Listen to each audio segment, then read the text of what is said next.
Hello and welcome. We are going to cover chapter 3, collecting information and forecasting demand, and this is first part of the chapter 3. So now to identify significant marketplace changes, so marketer needs to do two things. First, the disciplined method of collecting information, and the second and the most important part is spend time interacting with customers, observing competitors and other outside groups which are involved in the marketplace. So collecting information is very important part of any marketing process because it gives the on ground result what is happening, what how people are behaving and what they like and what they don't like, and it helps, all these information helps any marketer or any company in making decisions or designing their product or services. So, to make it in a more organized manner, every firm or marketer must organize and distribute a continuous flow of information to its marketing managers and whole team altogether. So, there is a system called as MIS, which is Marketing Information System. It consists of people, equipment, and procedures to gather, sort, analyze, evaluate, and distribute needs in a timely and accurate information to marketing decision makers who are making it. It relies on the internal company records, marketing intelligence activities, and market research and all that. So nowadays information doesn't reside in a very small aspect. There is a hell lot of information which is out in the market, which marketers wants to collect it. So all this thing can be very well managed with help of information or information technology system. And in terms of marketing, it is known as in marketing information system, which is MIS. This in MIS we are going to cover the four aspect, that is internal records, marketing intelligence, collecting MI on the internet, and communicating and acting on the MI. So talking about the internal records, so to spot important opportunities and potential problems, marketing managers rely on internal reports of order, sales, prices, cost, inventory levels, receivables and payable, and all the other, nitty-gritty details with which a company has it. Right. So all these thing helps marketers to get informed what is going on inside its company, how things are well managed, and with respect to the financial aspect, um, they can also just list down all the activities which are needed, or which are the activities which are not needed. They can just put down the activity to one corner and just proceed with another thing. So internal records is something they are just looking inside what is going on inside the company and with the opportunities which they can really churn out, right? The second one is marketing intelligence. It's a system which is like a set of procedures and sources that managers uses to obtain everyday information about developments in the marketing environment. The internal record system supplies results data, but the marketing intelligence system supplies happening data. So internal record system is something which is it's a passive data which marketers has, and marketing intelligence is technically a software which company uses, and it's an active data altogether. Like one can interpret it and one can really see what's going on, and it's an answer to it's a active answer to what internal records are. So, in a very basic term, you can say that internal records are basically the data which is in the company or what the company is collecting, what's important. And marketing intelligence is a platform wherein the data is just processed and the results are out from the data, and um, like it's ready for interpretation, and some part of interpretation is already being done by marketing intelligence. The third is collecting marketing intelligence on the internet. So online customer reviews, board discussion forums, chat rooms, and blog can distribute one customer's experience or evaluation to other potential buyers. And of course, to marketers seeking information like independent customer goods and service review forum, distributor or sales agent feedback, combo site offering customer reviews and expert opinion, customer complaint sites, and public blog. All these things are really important for a marketer to get to know about, what is going on inside the internet, like what's going on, what people are talking about. So it's like connecting more. So internal records is something which is going on inside the company, and collecting marketing intelligence information on the internet is like what is going on in the environment altogether.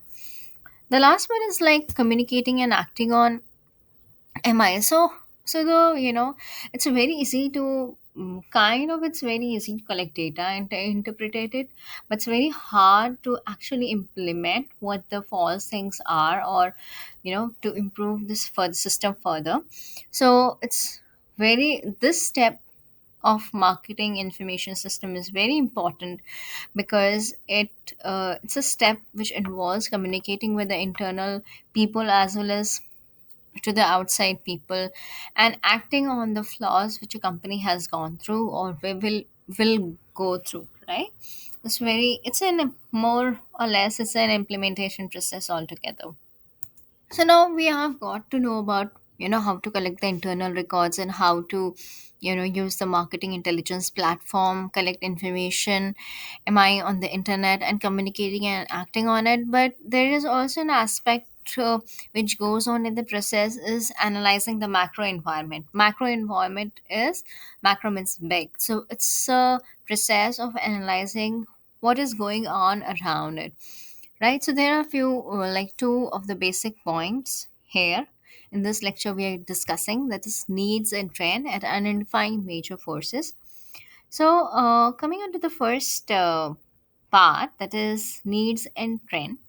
So enterprising individual and companies create new solution to similarly unmet needs. So every day, like companies or enterprises are coming, and they are trying to create some of the needs which are not met by the previous companies. And these these needs are not, and trends are not really like specific, and it also depends upon the timing. And sometime uh, some things are short lived and they're unpredictable, like without any social, economic and political significance. So like some things comes into the picture, it gets famous too quickly, it's very unpredictable, and then it just disappears altogether. So it's, for example, it's called a fad. Fad is something, it can be in fashion, it can be on a food, it can be anything like a travel. It starts very quickly and it's end very quickly, right? And like the other thing is what is called a trend.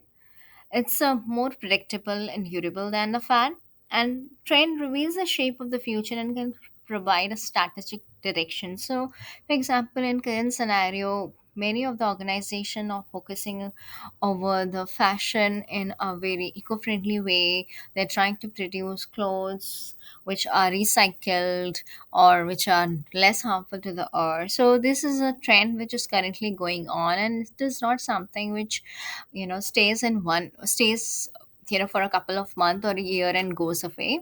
Like people and organization are just onto it, and they just want to you know make the future good for the future generation.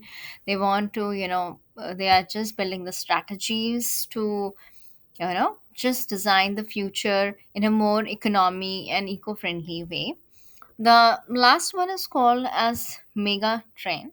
It's a large social, economical, and technological change that is slow to form, and once in place influences us to for some time between 7 or 10 years or longer. So like mega trend is something which is very large and it's very big.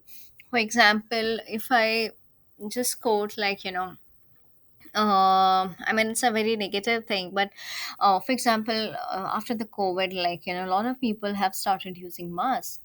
And also there is a huge production of the gloves. Before that, like, very few people were using mask, and specific masks like N95 were just used by doctor or the people who are in healthcare facilities. So it's a large social, economical, and political, as well as a technological aspect, which has come to the world, and it's shaped the world like that. The second aspect is identifying major forces. So there are several aspects of it. The first is the demographic, economic, social, culture, natural, technological, political, and legal.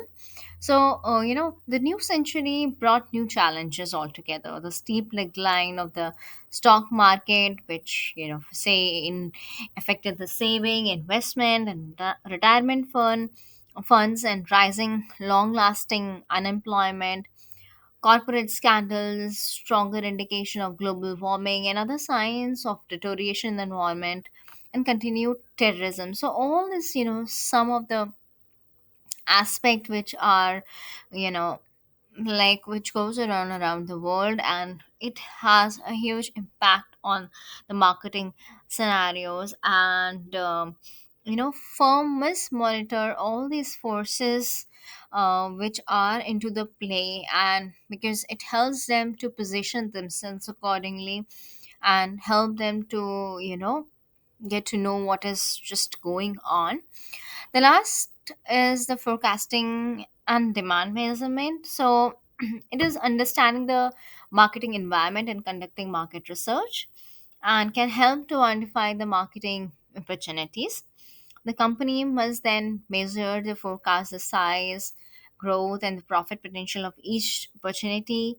Forecast, for example, prepared by marketer, used by finance to raise the cash for investment in operation, by manufacturing to establish capacity and output, by purchasing to acquire the right amount of supply, and by human resources to hire the needed workers.